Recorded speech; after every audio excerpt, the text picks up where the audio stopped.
I don't love fireworks. I love receipts that add up. I love a drawer where every charger knows its lane. I love a calendar that keeps its promises.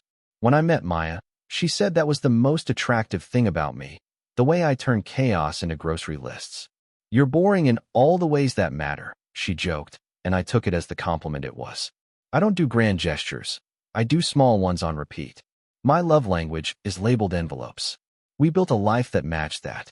Sunday evenings were for housekeeping, a polite word for two people sitting at the table, soft music in the background, and a stack of the week's mail. We'd sort, shred, scan. We kept a binder labeled home at the top, with tabs in my terrible block letters. Rent, utilities, car, medical, miscellaneous. I had a spreadsheet that would make most people roll their eyes. Color-coded categories, a notes column for oddities. Why did the water bill jump? When did we buy a second can opener? And a tab called Air where we parked a little money each month for nothing in particular, just so the budget could breathe. She brought the color to the routine. Maya would sit cross-legged in her chair, pin tucked behind her ear, and narrate numbers in that half-teasing voice of hers. Groceries are creeping, she'd say, and I'd shrug and point at the line for olive oil. Olive oil is not a personality, she'd shoot back. I'd pretend to be offended and add a heart emoji next to the line anyway. We had fun being responsible. It sounds impossible, but we did. The year we moved in together, we agreed on separate accounts plus a shared house account. We wrote down who paid what not because we didn't trust each other, but because we did. I covered rent and utilities. She took internet, streaming, and car insurance because she was a safer driver than me and liked the lower premium attached to her name. The house card-bought groceries, dish soap, and the one expensive candle we let ourselves have. We swore off keeping score in conversations. If we wanted to keep score, the spreadsheet could do it. In January, we sat up straighter.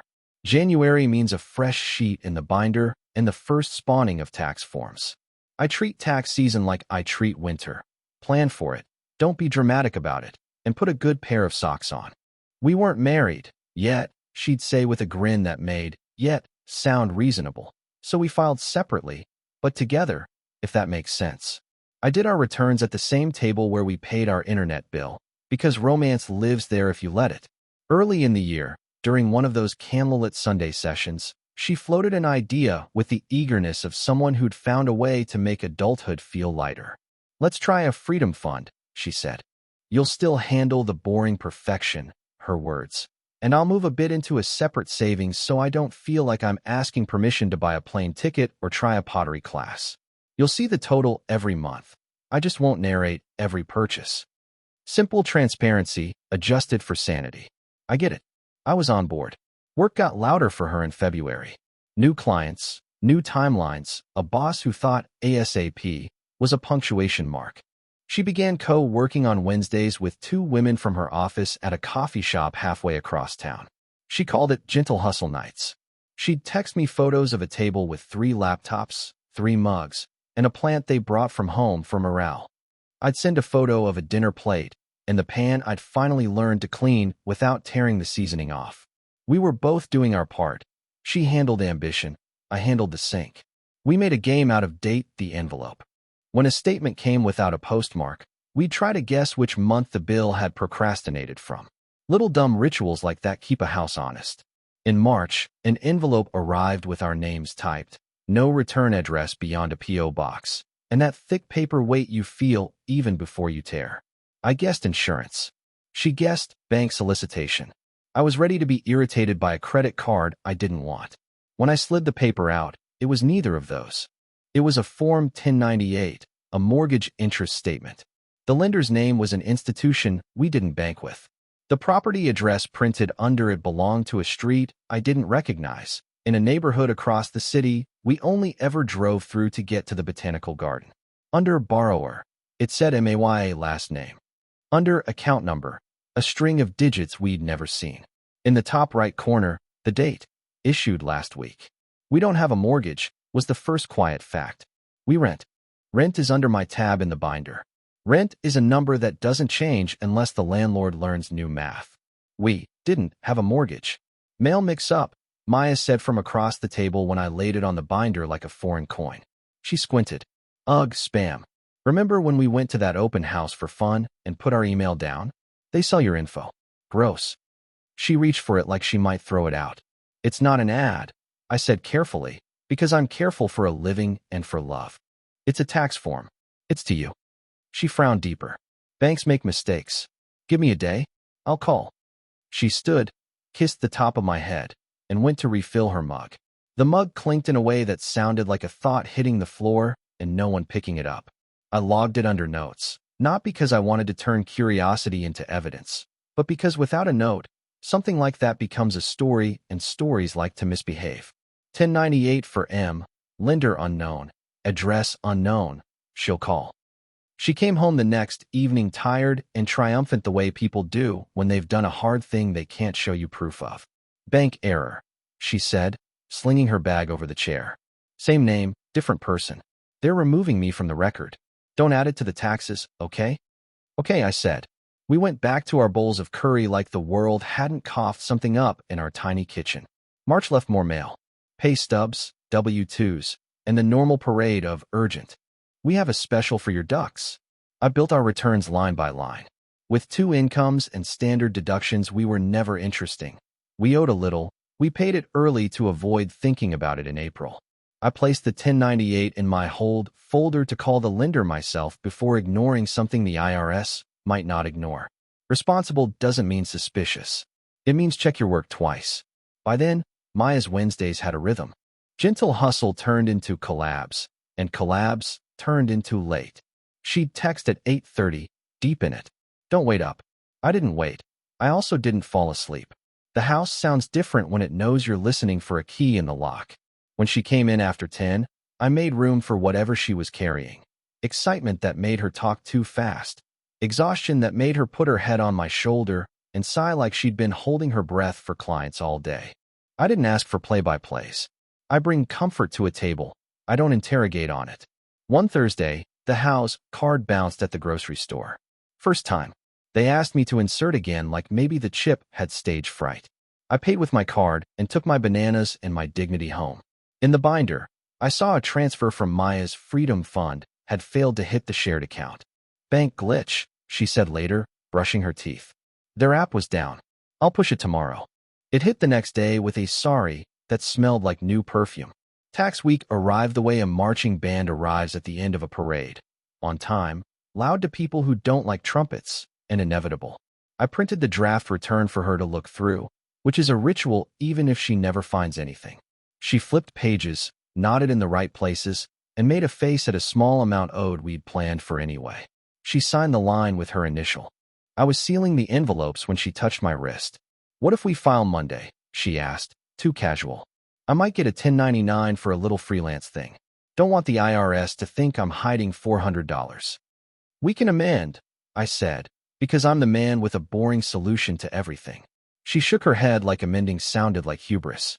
She kissed me, said, Monday then. You're my favorite accountant even if you're not one, and went to bed.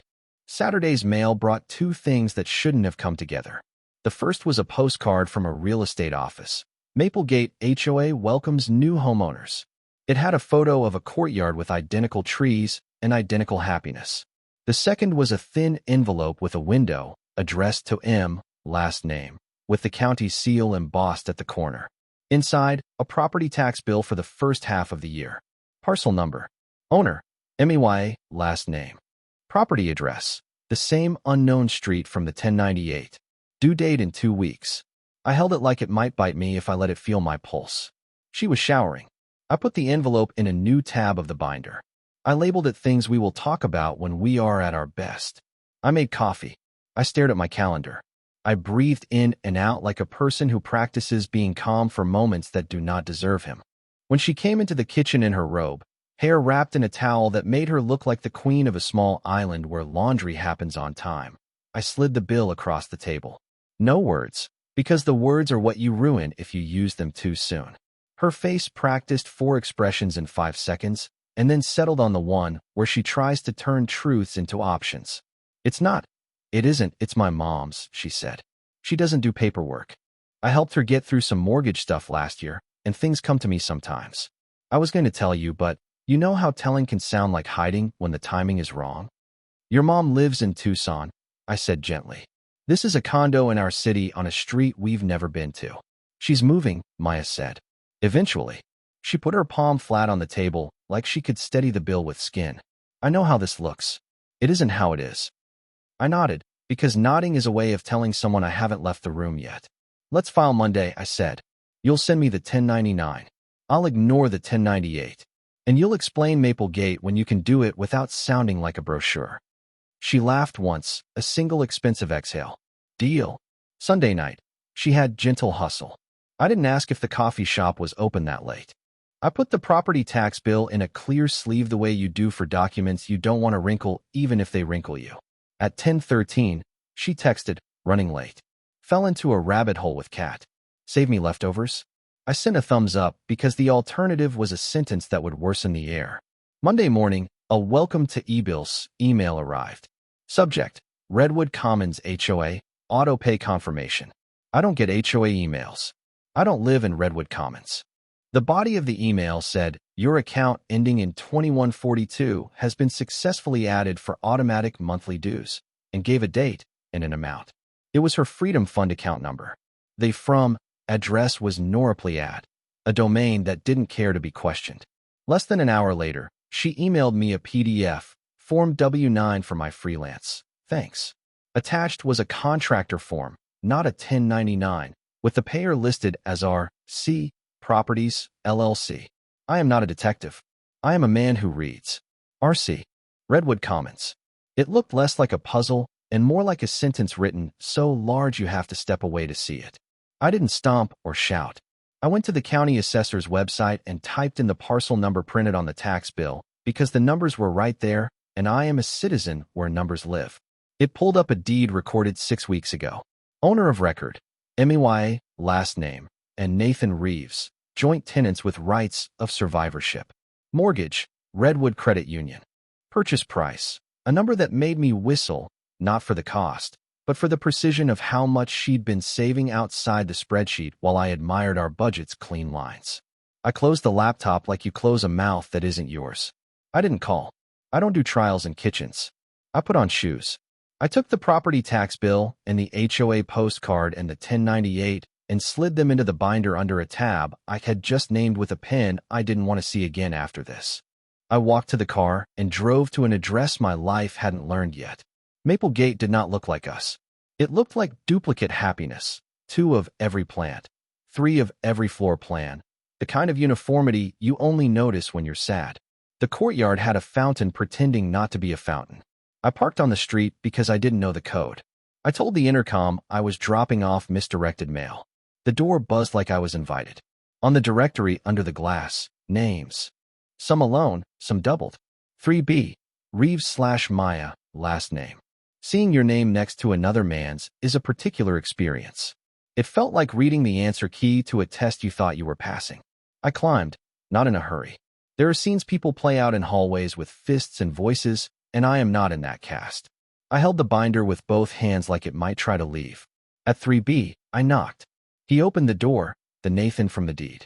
He had a face that would be likable in other circumstances, and a t-shirt that looked like it knew a gym, and eyes that did not yet understand what happens when you are surprised at your own front door by the life you were adjacent to ruining.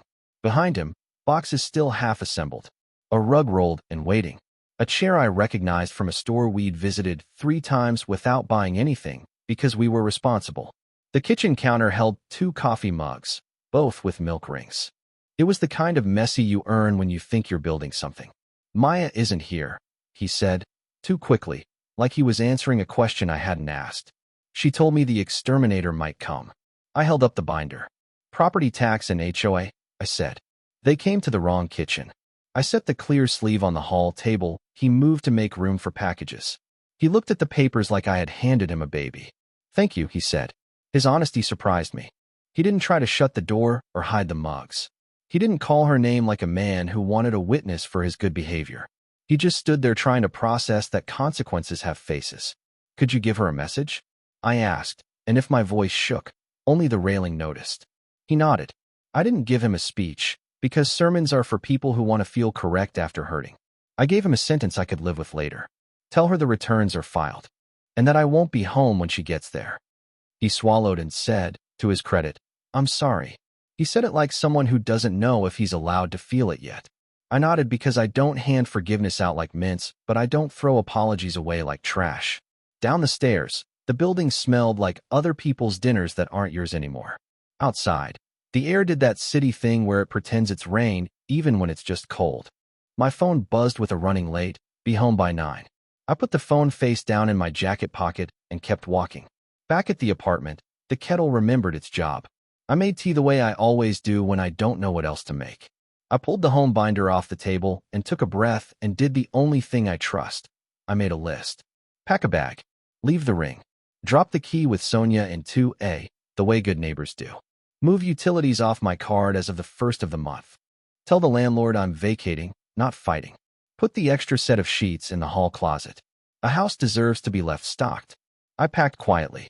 Not like a thief or a man in a movie. Like a man who has done this once in his head every time he thought of the worst-case scenario and promised himself he'd stay kind if it ever showed up. Clothes. Documents. The lamp that turns any temporary room into a decision. The analog clock because I like morning honesty. The pan that forgives mistakes. On the dresser, I placed the small black ring box. I'd never used it for anything more than practice, checking the hinges, making sure the lid didn't squeak.